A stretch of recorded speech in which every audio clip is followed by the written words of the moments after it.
Well, Senator Brian Schatz is back home this week. The newly appointed senator has been busy in D.C. dealing with a number of hot issues, including the nation's fiscal deadline and automatic budget cuts that will affect, of course, the military. And joining us this morning is Senator Brian Schatz. And we were laughing because you were looking at the forecast just a minute ago saying, wow, that's beautiful. Yes, it sure is, yeah. Something definitely you miss now being in Washington.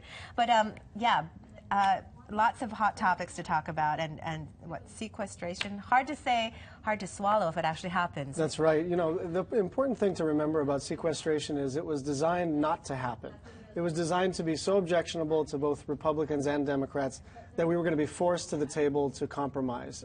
Senate Democrats, including myself and Mazie, are proposing a balanced approach. The way you do deficit reduction generally is you increase revenue where you can, and you make difficult spending cuts on both the defense and non-defense side. So we're proposing defense cuts that are $2 to $3 billion a year starting in 2015, after we draw down our troops completely from Afghanistan, some difficult domestic spending cuts, and then some closing of tax loopholes. If we do that, that's a balanced approach, and we'll be able to get through the sequester. But so far, especially the Tea Party on the House side has shown an unwillingness to entertain anything other than so out of the three categories of places where you can do deficit reduction, they want it all to come out of domestic spending, and they're actually targeting Social Security, Medicare, and Medicaid. We just don't think that's balanced, and we can't do it without a balanced approach. Right. Nobody wants these cuts, but really, how do you think it's going to happen? Do you think this is going to happen? Well, I really believe that it can't happen. We are in the process of a slow economic recovery, both in Hawaii and across America, and this would damage our economic momentum. It would also cause real harm to individuals. It's not just defense contractors, although that would be a very serious implication, or the federal workforce. It's also individuals who need help from the federal government. So it could be the nutritional assistance programs, it could be after-school care.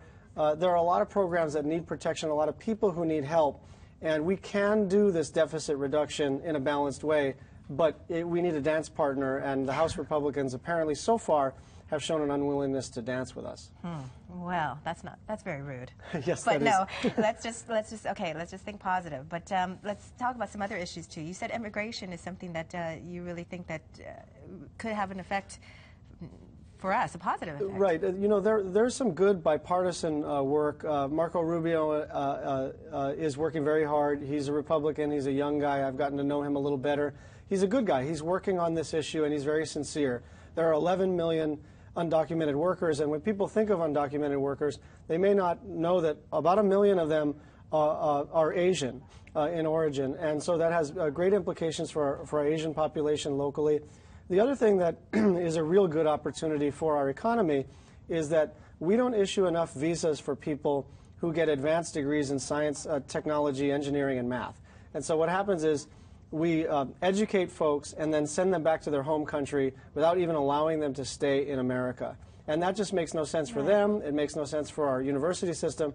And if we're going to build economic momentum, we ought to be recruiting the best and the brightest from across the planet, educating them, and not sending them back home, but asking them to start the next Google or the next Facebook, or engineer a clean energy solution for America right at home. And that's very true. That's very true. And energy, obviously, is something very important to you. You're now chair of the Energy Subcommittee, which is very rare for a freshman senator. Yes, I was really pleased. Ron Wyden is the chair of the Energy Committee in the House, and he and I have become close in terms of wanting to work together on clean energy.